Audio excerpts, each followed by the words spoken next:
Shalimar Jewelry Dasra Diwali Dhamaka offer. Flat 50% fee on gold jewelry Andhra and Telangana. September 17th నుండి October 20th వరకు మాత్రమే.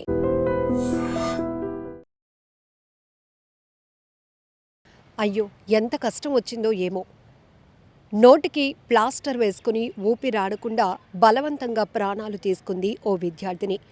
గుంటూరు అశోక్ నగర్లోని నవీన ladies హాస్టల్లో VVIT కాలేజీలో చదువుతున్నటువంటి విద్యార్థిని ఉంటుంది. అయితే మరి ఆ అమ్మాయికి ఏ కష్టం వచ్చిందో ఏం జరిగిందో తెలీదు, కానీ అర్ధరాత్రి ఆన్లైన్లో క్లిప్లు ప్లాస్టర్ని ఆర్డర్ పెట్టుకొని ఆర్డర్ రాగానే లోపల గదిలోనికి వెళ్ళి తన నోటి నుండా ప్లాస్టర్ని వేసేసుకొని ఊపిరి ఆడకుండా అమ్మాయి ఆత్మహత్య చేసుకుంది. ఈ ఘటన ఒక్కసారిగా ప్రతి ఒక్కరిని తీవ్ర కలవరపాటుకు గురి చేసింది. ఎందుకంటే జనరల్గా ఇప్పటివరకు మనం అనేక సూసైడ్ విషయాలు చూస్తే కనుక ఫ్యాన్కి హ్యాంగ్ చేసుకోవడమో లేకపోతే ఏదైనా పాయిజన్ తీసుకోవడమో ఇట్లా, కానీ తనను తాను హింసించుకుంటూ తనను తాను ఊపిరి ఆడకుండా చేసుకొని ప్రాణాలు తీసుకోవడానికి అమ్మాయి ఎంతలాగా ప్రిపేర్ అయిందంటే ఆన్లైన్లో ఆర్డర్ పెట్టుకొని దానికి కావాల్సినటువంటి థింగ్స్ తెప్పించుకొని మరి ఆ నోటికి ప్లాస్టర్ అడ్డగా వేసుకొని ఆ అమ్మాయి బలవంతంగా ప్రాణాలు వదిలేసింది. ఎంత బాధాకరమైన విషయం. ఒకవైపు అమ్మాయి కాలేజ్ స్టూడెంట్ కూడా హాస్టల్లో చదువుతోంది. చాలా వరకు ఇంటికి దూరంగా విద్యను కొనసాగించే వాళ్ళు చాలామంది హాస్టల్స్లోనే స్టే చేస్తూ తమ స్టడీస్ని కంటిన్యూ చేస్తున్నారు. లేకపోతే జాబ్ పర్పస్లో ఉన్నవాళ్ళు కూడా ఒకవేళ ఫ్యామిలీ వేరే ప్రాంతంలో ఉంటే కనుక హాస్టల్స్లో ఉంటున్నారు. కానీ ఏమవుతుందో తెలీదు. ఈ మధ్యకాలంలో ఎక్కువగా ప్రాంతాలు ఏరియాలు ఏదైనా కావచ్చు, హాస్టల్లో ఉంటున్నటువంటి వాళ్ళు కూడా ఒక రకమైన ఒత్తిడికి గురవుతున్నటువంటి పరిస్థితులు కూడా ఉన్నాయి.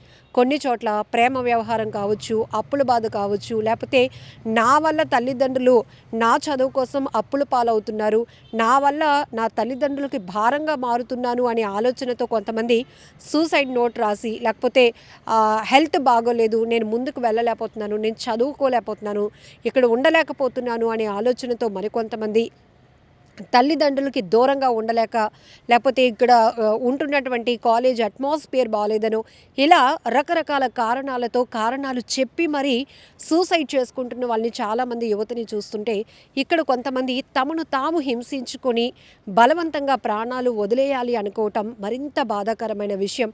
ఆ తల్లిదండ్రులకి విషయం తెలిసి తల్లడిల్లిపోతున్నారు. అయ్యో నా కూతురు బాగా చదువుకుంటుందని అక్కడ హాస్టల్లో ఉండి కాలేజ్కి వెళ్తుంది అనుకునే లోపే ఇంతలోనే అర్ధాంతరంగా తనువు చాలించిందంటూ రోధిస్తున్నటువంటి తీరు ప్రతి ఒక్కరికంట కన్నీరు పెట్టేస్తోంది.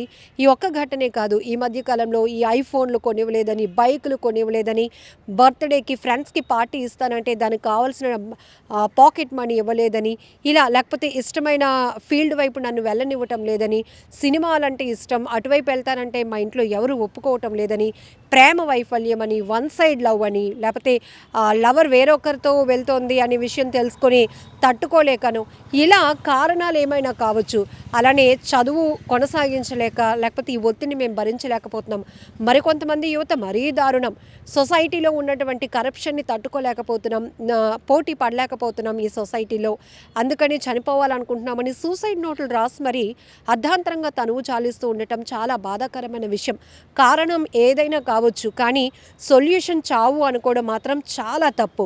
ఎందుకంటే ప్రతి ఒక్కరూ తమ లైఫ్లో ఎదురయ్యేటటువంటి స్ట్రగుల్స్కి సొల్యూషన్ ప్రాణాలు తీసుకోవడమే అనుకుంటే ఎవరు మిగలరేమో. ఎందుకంటే ప్రతి ఒక్కరూ ఏదో రకంగా నిరంతరం ఒత్తిడికి గురవుతూనే ఉంటారు. ఈ లైఫ్ని ముందుకు తీసుకెళ్ళటానికి ఎన్నో స్ట్రగుల్స్ చూసిన తర్వాతే కొంతమంది సక్సెస్ రేట్లోనికి వెళ్తున్నటువంటి పరిస్థితులు కూడా ఉన్నాయి. సో ఈ రకంగానే చాలామంది సైకాలజిస్టులు కూడా, మోటివేషన్ స్పీకర్స్ కూడా ఎప్పటికప్పుడు అసలు ఫస్ట్ మిమ్మల్ని మీరు ప్రేమించుకోండి, లైఫ్ ఏంటో తెలుసుకోండి, మీరు బ్రతకటం అనేది ఎందుకు అవసరం అనేది తెలుసుకోగలిగితేనే మనం ఎన్ని అవరోధాలు ఎదురైనా కూడా వాటన్నింటినీ అధిగమించి ముందుకు వెళ్ళగలుగుతాం. మన వల్ల మన పేరెంట్స్ హ్యాపీ అవ్వాలి, కానీ మన వల్ల వాళ్ళకి కడుపు కోత మిగలకూడదు అనేటటువంటి మోటివేషన్ స్పీచెస్ కూడా మనం రెగ్యులర్గా చాలా వింటూనే ఉన్నాం. కానీ ఎంత బాధాకరం, ఆ క్షణంలో క్షణికావేశంలో నిర్ణయాలు తీసేసుకుంటూ ఇక చనిపోవాలి, మనకు వచ్చిన కష్టాన్ని మనం ఎవరితో చెప్పుకోలేం, తల్లిదండ్రులకు చెప్పినా ఫ్రెండ్స్కి చెప్పినా వాళ్ళు ఏమైనా సాల్వ్ చేస్తారా, ఇలాంటి ఆలోచనతో వెళ్తూ బలవన్మరణాలకు పాల్పడుతున్నారు. యువత ఎక్కువగా సూసైడ్కి వెళ్తూ ఉండటం చాలా బాధాకరమైన విషయం. ఇలాంటి సూసైడ్స్ మాత్రం, బలవన్మరణాలు ఆగాలి. ఆత్మహత్యలకు కారణాలు కూడా చూస్తున్నాం. కొంతమంది ఏకంగా సెల్ఫీ వీడియోలు తీసి మరి కాజ్ రీజన్ చెప్తూ మేము చనిపోవాలనుకుంటున్నాం, చనిపోయే ముందు మా బాధకి మా ఒత్తిడికి కారణం ఏంటో చెప్పాలి అనుకుంటున్నామంటూ అందరికీ తెలియజెప్పే ప్రయత్నంలో సెల్ఫీ వీడియోలు కూడా తీసి పోస్ట్ చేసి మరీ చనిపోతూ ఉన్నారు. ఇలా రకరకాలుగా సూసైడ్ కారణాలు మనం చూస్తూ ఉంటే చాలా బాధ అనిపిస్తోంది. ఇప్పుడు కనీసం ఈ అమ్మాయి తల్లిదండ్రుల కోసం ఆలోచించినా తనకొచ్చిన కష్టాన్ని వాళ్ళతో చెప్పుకోగలిగినా కూడా ఒక సొల్యూషన్ దొరుకునేమో, పరిష్కారం ఉండునేమో, తను అలా చనిపోకుండా ఉండునేమో అనిపిస్తోంది. కానీ కొంతమంది వేరే ప్రాంతాల్లో హాస్టల్స్లో ఉంటున్న వాళ్ళు తల్లిదండ్రులకి చాలా గ్యాప్ మెయింటైన్ చేస్తున్నారు.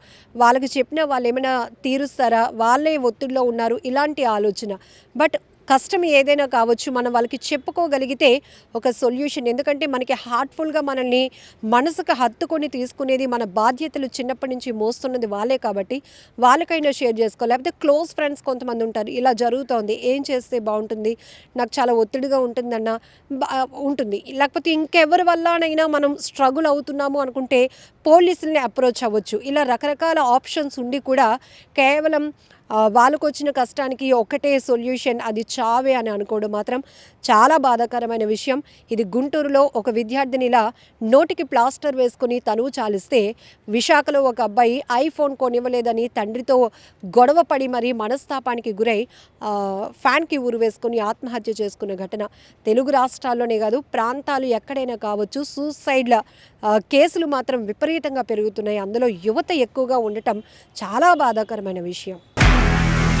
నిజంగా ప్రస్తుతం ఉన్నటువంటి సమాజం దేనికి ప్రయారిటీ ఇస్తుంది? ఆర్థిక సంబంధాల చుట్టూ మాత్రమే తిరుగుతుంది. మళ్ళీ ఎన్నికలంగానే చాలా విరక్తి కలుగుతాను. మంచి అనిపిస్తుంది కదా, లేడీస్ కూడా ఛాలెంజింగ్ జాబ్స్ చేసినప్పుడు చాలా బాగుంటది. ట్రాఫిక్ అసిస్టెంట్స్ గా నియమించిన ట్రాన్స్జెండర్స్ అందరితో సాల్యూట్ చేయించుకుంటున్నారు. ఫుడ్ డెలివరీ ఇవ్వటానికి వెళ్ళినటువంటి డెలివరీ బాయ్ అనిల్ పై కళ్ళ ముందు